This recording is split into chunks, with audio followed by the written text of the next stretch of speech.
Ce matin, je vais lire dans Actes chapitre 2, versets 1 à 2. Il est écrit, venu de l'esprit de la Pentecôte.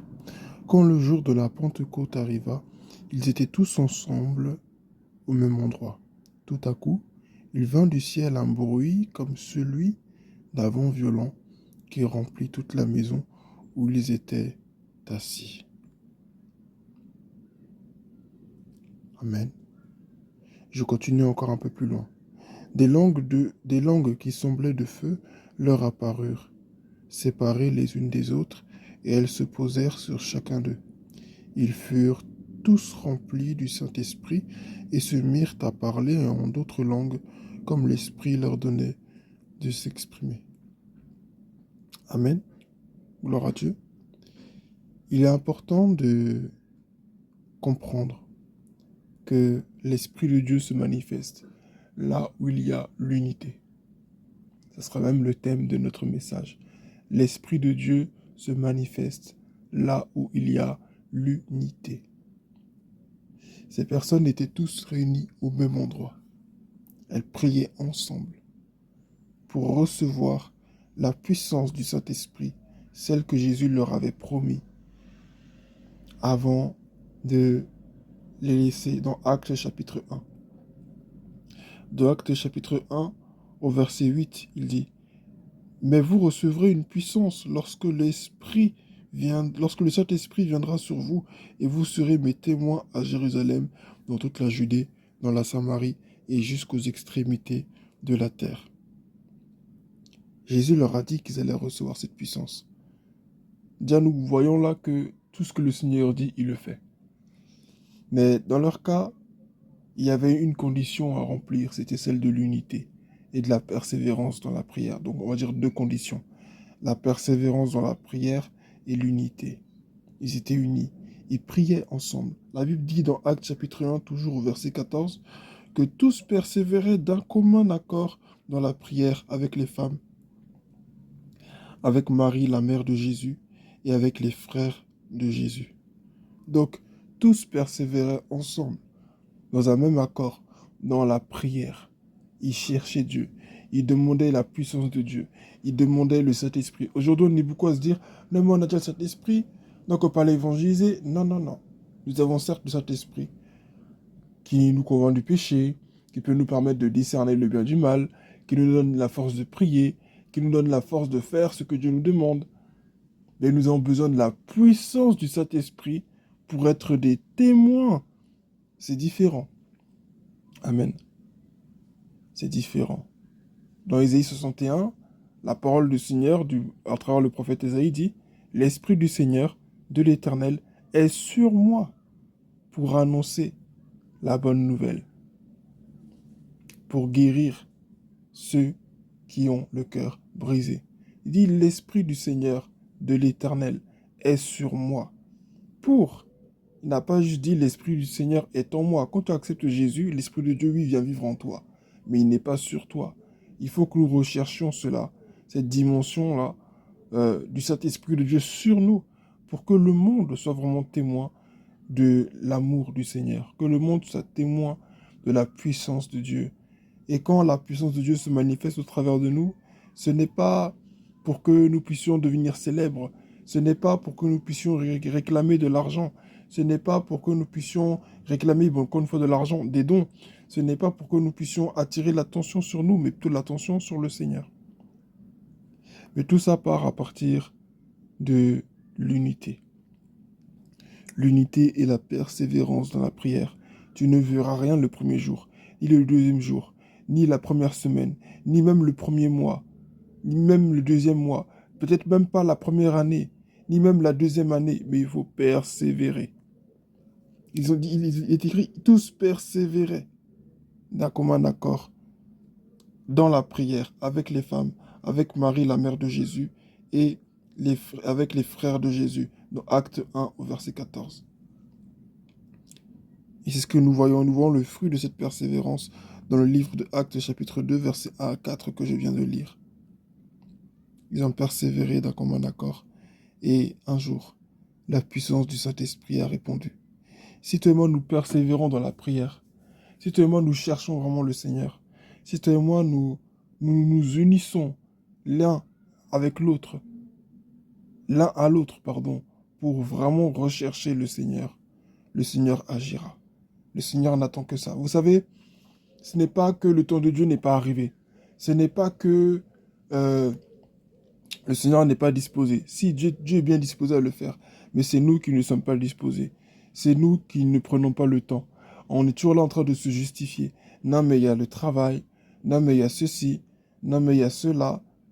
Non, mais j'ai beaucoup d'enfants, c'est difficile. Non, mais j'ai ceci, j'ai cela. On a toujours une raison. Mais vous savez, si on regarde à tout ça, nous ne ferons jamais rien.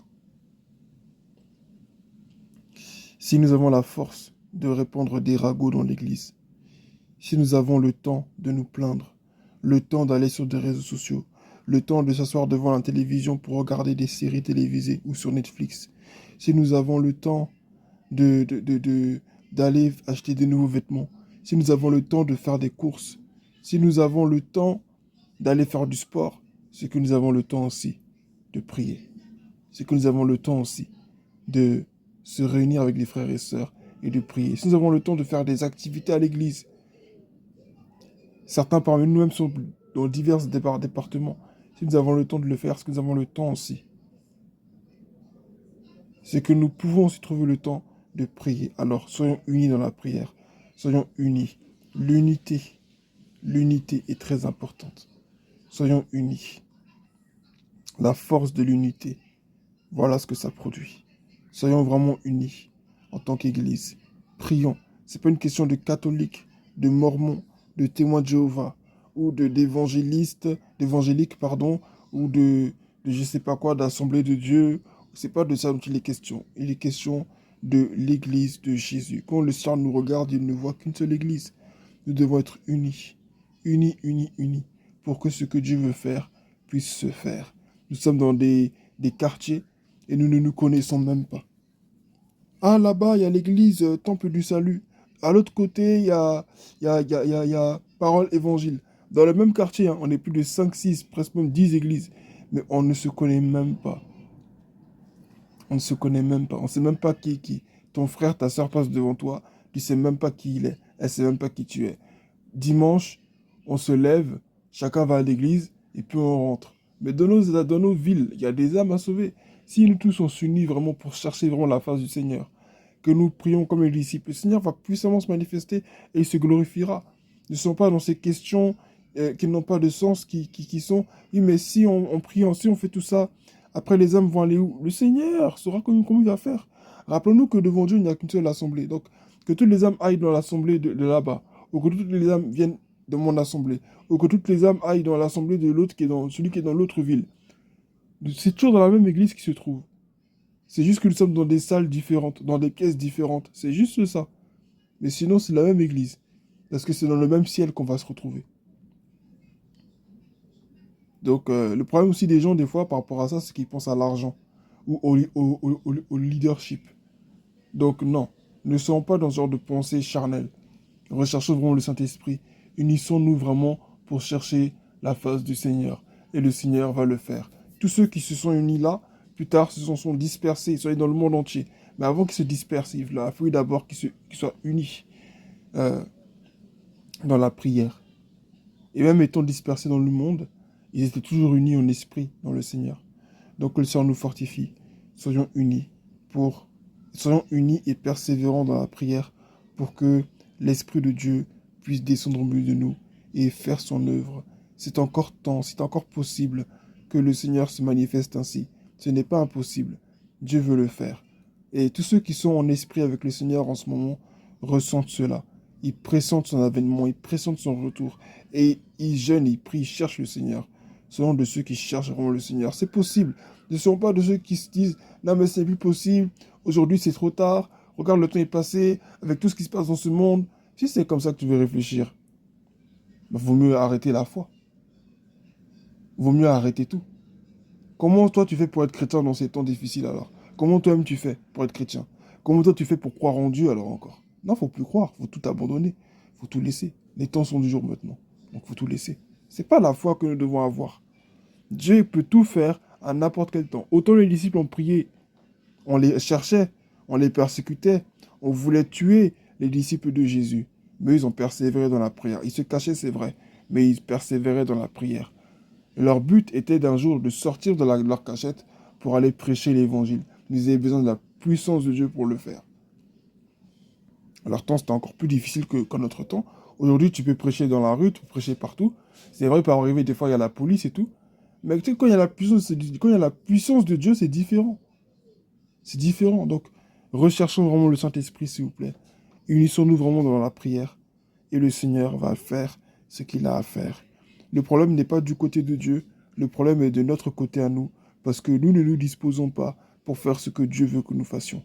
C'est pas que le cœur des hommes s'est tellement durci qu'ils ne veulent plus l'accepter. C'est que nous ne nous disposons pas pour rechercher la puissance de Dieu qui incline les cœurs. Il dit dans sa parole qu'il incline les cœurs des rois. S'il incline les cœurs des rois, c'est pas le cœur d'un simple citoyen qui ne peut pas incliner. S'il incline le cœur des rois, c'est pas le cœur d'un simple citoyen qui ne peut pas incliner. Il est Dieu. Il est Dieu. Même le pharaon qui a voulu résister à la parole de Dieu. Le Seigneur a fini par le faire fléchir avec une bonne plaie. Bien. Donc, faisons confiance au Seigneur. Tout est une question de foi. Si Dieu peut faire des choses dans ta vie, c'est pas juste passer. Si Dieu peut faire des choses dans ta vie, ne pense pas qu'il est limité à ta vie. Dieu n'est pas juste le Dieu que tu vis dans ta chambre. Dieu n'est pas juste le Dieu que tu vas vivre entre tes quatre murs à l'église. À l'église, on est là, dans nos quatre murs, ça prophétise, ça gesticule, ça fait plein de choses. Et puis dans le monde, tout d'un coup, c'est comme si il n'y a plus rien.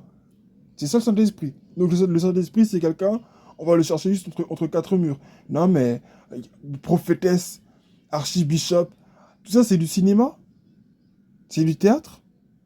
Non, l'Esprit de Dieu agit, veut vraiment agir dans le monde. Mais il faut se lever, il faut prier, il faut s'unir réellement dans la prière pour que ces dons, parce que tous ces dons qu'on a à l'église, là, c'est pour le monde. Hein.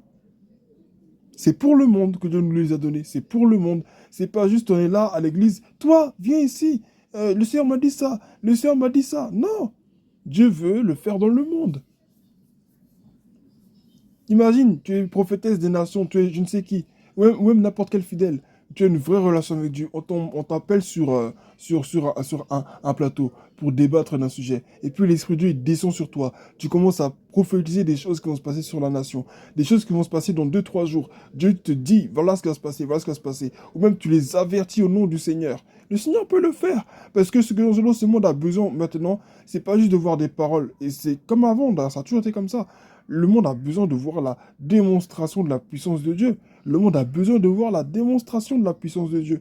Mais si nous sommes là et que nous sommes là en train de douter tout le temps, en train de nous remettre en question, non mais ça c'était au temps d'Élie, non mais ça c'était au temps d'Abraham, mais ça c'était au temps d'Enoch. Aujourd'hui, Dieu n'a plus besoin de se manifester comme ça. Aujourd'hui encore plus qu'auparavant, Dieu a besoin de se manifester comme ça. Aujourd'hui encore plus qu'au temps d'Élie, encore plus qu'au temps de Moïse, encore plus qu'en leur temps, Dieu veut se manifester de cette manière. Parce qu'aujourd'hui, non seulement le cœur de l'homme s'est endurci, mais l'homme est tellement dans la distraction qu'il a perdu de vue les choses essentielles. Il a perdu de vue que le monde spirituel existe bel et bien.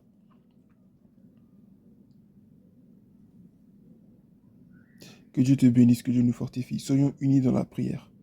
Soyons unis et persévérons, parce que le Seigneur veut faire de grandes choses. Que son nom soit béni. Amen.